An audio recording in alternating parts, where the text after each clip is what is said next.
notre dernier chroniqueur, soit Philippe Ouimet, avec la chronique musique. Hey! On a quelque chose de bon cette semaine. C'est toujours bon. Oui, la ben musique, oui. c'est bon. Ben oui, c'est toujours bon, bon. de la musique. Mais là, c'est en douceur. Hein? Oui, en douceur. C'est un artiste, Michael Kiwanuka, qu'on a pratiqué à dire avant de rentrer en ondes. C'est pas évident. Oui, j'étais prête. Pas Kawabunga, comme dans les Simpsons. Non, c'est pas la même chose. Non, c'est pas la même chose. C'est un artiste de l'Angleterre. Ses parents viennent du Uganda, en Afrique. Il fait de la musique depuis 2009. Son premier disque, qui s'appelait Home Again, qu'on va voir la pochette bientôt à l'écran, sorti en 2011. C'est du R&B, soul, rock, un peu psychédélique. OK. Pas ce disque-là. Le premier était plus acoustique, des belles chansons. Évidemment, il écrit des belles chansons avec des paroles assez intimes. Il a vraiment trouvé, moi je trouve qu'il a trouvé son son en 2016 avec l'album Love and Hate, Amour et haine. Il y avait la chanson qui s'appelait Cold Little Heart, qui était la chanson thème de la série Big Little Lies sur Netflix, qui a eu 2 saisons. Puis Big Little Lies avait été produit par Jean-Marc Vallée, qui est un producteur québécois qui est malheureusement décédé en 2021. Puis après ça, il a sorti en 2019 l'album Kiwanuka. Pour moi, c'est son chef-d'œuvre. C'est tellement bon, Mel. Là, oui? OK. Les chansons, le meilleur de la gang. Oui, les chansons, la façon qu'ils sont produites les chansons, les arrangements, la façon qu'ils chantent, les paroles, c'est vraiment là, dur à décrire. Moi, j'aime les artistes qui se démarquent un peu des autres. J'aime les groupes comme Faith No More, des choses comme ça que le monde connaît un peu moins, mais que je trouve que c'est original. Il y a beaucoup d'artistes qui se ressemblent. Oui. Ça, des fois, tu ne sais pas c'est qui. C'est vrai, ça. En tout cas, fait que lui, il a vraiment trouvé son style en 2019. Il y a un nouvel album qui va sortir le 15 novembre, le mois prochain. Est-ce qu'il ressemble à ça, par curiosité, Philippe? Oui, sa coupe de cheveux. Ça, je pense un peu, c'était pour la pochette. C'était pour la pochette, oui. On peut voir le nouvel album qui va s'appeler Small Changes. On va voir la pochette. Je pense que c'est lui qui était jeune. Il est mignon. Il a 37 ans. Il a grandi à Londres. Puis, il a vraiment son style à lui, comme j'expliquais. Sur scène, il ne parle pas beaucoup entre les chansons. Il souffre d'anxiété. OK. Ça, c'est un artiste, un peu comme Mathieu Legault ici. C'est un artiste qui est mort. Il est refoulé. Il est refoulé, il garde ça à l'intérieur. Oui. Mais j'ai eu la chance d'aller voir son spectacle jeudi passé au MTLIS, l'ancien Métropolis. Oui, à Montréal. C'était à guichet fermé. Ça contient 2305 personnes. Wow. Fait qu'on va voir un extrait du spectacle. J'ai pris une vidéo. On n'entendra pas sa musique, mais ça, c'est la chanson Light, Lumière, qui, pour moi, c'est comme le Stairway to Heaven des années 2000. La chanson de Led Zeppelin, qui est comme un classique. Cette chanson-là est tellement, tellement bonne. La façon que c'est fait, la façon que c'est produit, la façon que la chanson progresse. Il y a comme un début, le milieu qui change, la fin. Il était aussi accompagné de 2 choristes qu'on va peut-être voir dans la vidéo là, qui chantaient. Là.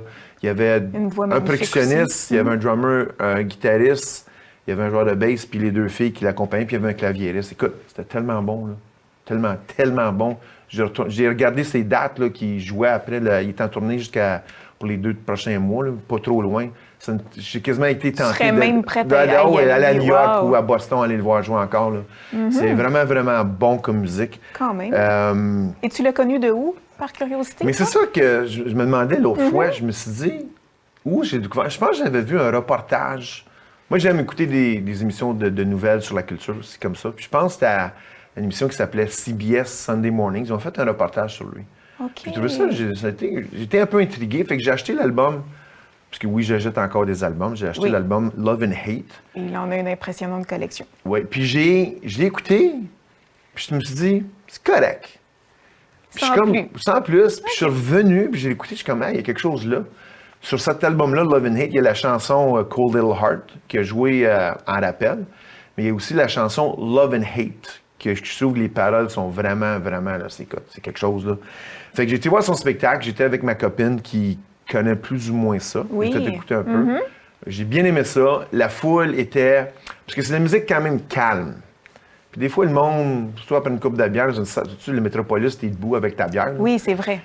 Mais le monde écoutait. Puis la chanson, c'est Home Again, qui est une chanson acoustique de son premier disque. Le monde chantait avec lui. Oh! Puis c'est ça, il avait l'air comme... moment donné, il y avait un petit sourire, puis il dit « Montréal, on vous aime ». Il dit « C'est à guichet fermé, merci beaucoup ». Mais puis avant la chanson « Light », qui est ma chanson préférée, qui est la photo qu'on voit, c'est durant cette chanson. Il a dit « C'est une chanson que j'ai travaillé beaucoup dessus. C'est la dernière chanson sur mon disque, mais c'est quelque chose qui me touche personnellement. » Puis les paroles sont vraiment belles.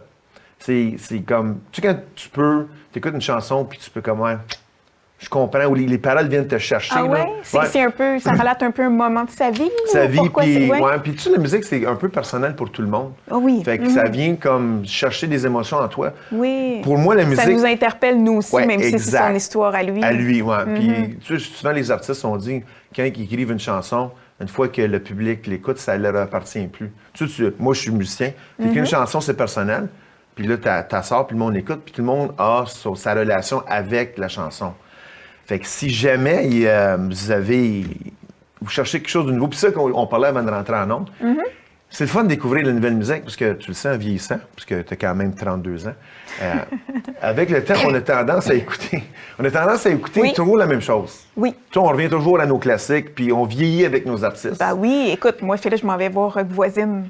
Puis ça fait longtemps que tu es fan de rock. C'est les 35 ans d'Hélène, c'est ça? Les 35 ans. Est-ce qu'Hélène, elle va être là? Je le sais pas, Philippe. Est-ce qu'on a su c'était qui, Hélène? On le sait pas plus. On le sait pas. Faudrait que je reste à la fin pour aller lui demander rock. Ben c'est ça, mais c'est un artiste qu'on vieillit avec. Je peux être Hélène. Tu veux pas être... Non, parce qu'il y a LS. Ah ouais, c'est vrai. C'est triste. Ben, peut-être qu'après 35 ans, il a le goût de la Things you do make me think about you. Ouais, il est comme... C'est trop pour lui. Oui.